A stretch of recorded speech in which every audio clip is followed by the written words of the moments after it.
I'm the one in charge of the interview, okay? Here, as we can see on the board, we are going to talk about those two topics here, which are self-confidence and courage.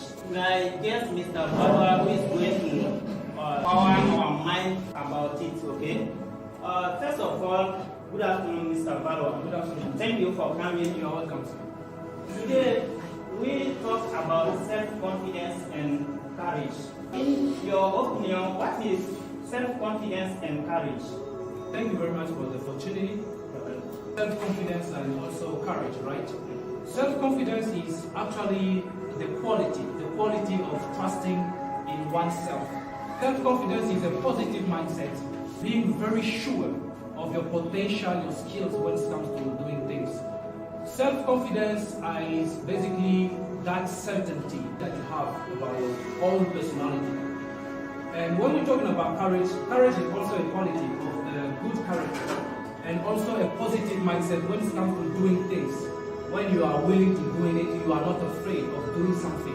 So you are a courageous person. Thank you for that definition. On those two things, are we born with self-confidence and courage? I cannot say that we are born with self-confidence and courage. Indeed, when you were born, you were not born with a golden spoon, right? So, there's a statement that goes, leaders are not born, but they are made. It's the same thing with courage and also self-confidence. We are not born with them. We learn how to be confident in life and how to be a courageous person that will help us in our future. So we are not born with them, but we develop them as we are. So, by developing them, how do we get self-confidence? And what are some things you can do to boost your self-confidence? This is basically a very tricky question. I have to acknowledge that. So, when it comes to self-confidence, how do you gain confidence, right? Self-confidence. It's about practicing. It's about practicing. Let's say you have to look at your entourage. How many people around you are self-confident? This is basically going to affect you. Well, let's say when you're born, okay, in a family they speak only French.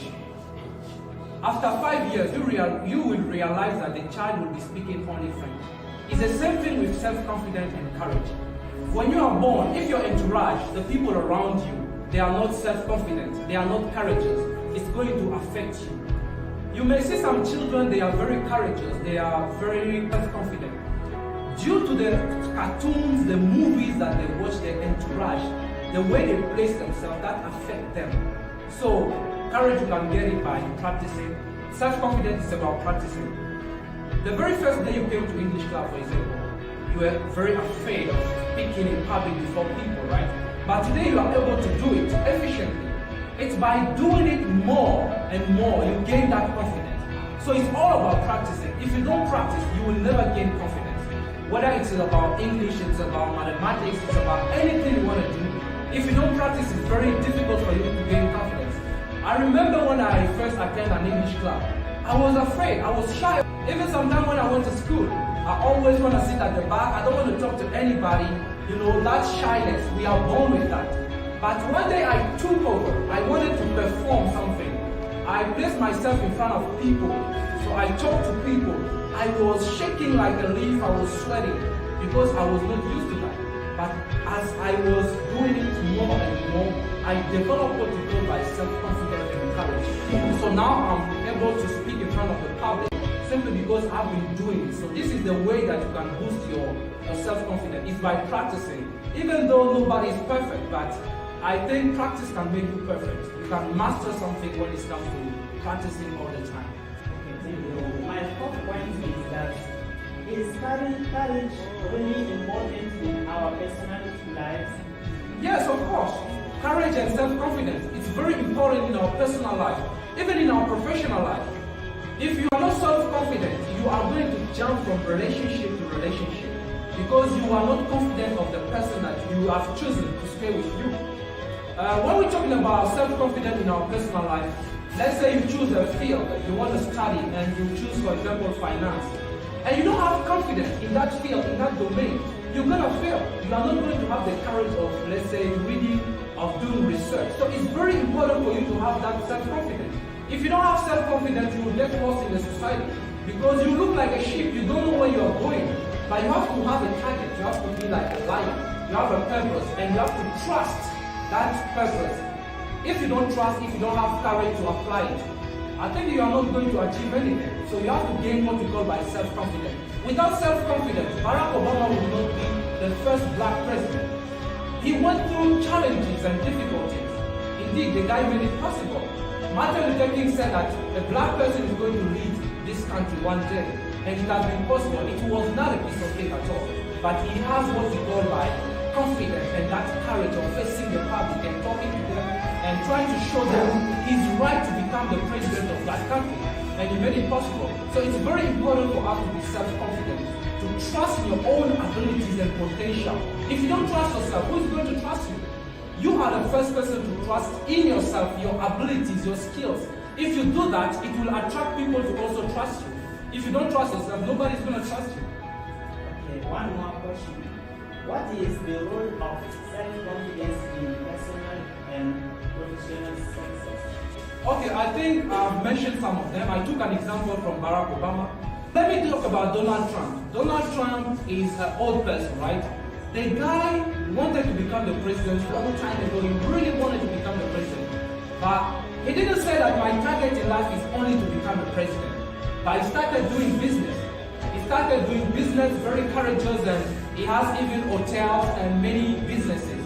His purpose is not only to be the president of the country, but he has another vision of, let's say, having money, having businesses, and helping people. This self-confidence, this courage in taking action in other domains can boost you up when it comes to another domain. So when you're talking about success, it's not only about doing something that you really think that is going to make you successful, but we have different ways of creating success in life. When we're talking about Bill Gates, the guy didn't say that I'm going to improve computer in order for me to be rich, but the guy wanted to solve a problem. He saw a computer, a very big computer like this hall. He said, this is too big and we don't have facilities. It's not easy for us to use. What I'm going to do, I'm going to create something that will enable us to easily use the computer. It's by solving problems. It's having that confidence. You trust in yourself, that courage of solving problems in the society. This is what is going to bring success in your life. So we become successful by solving problems in the society, especially those problems that relate or that involve many people. When you solve those problems, then you are successful. Okay, my chairman, before you conclude, let's give the chance to the audience to ask 2 or 3 questions if they have, since the topics are very interesting. So the floor is now open for you guys. If you have 2 or 3 questions to ask my guest, you have the floor. Okay, Mr. Keita, you have the floor. Okay, thank you.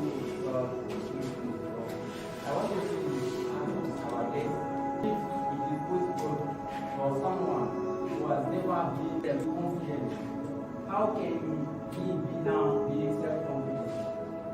Thank you very much.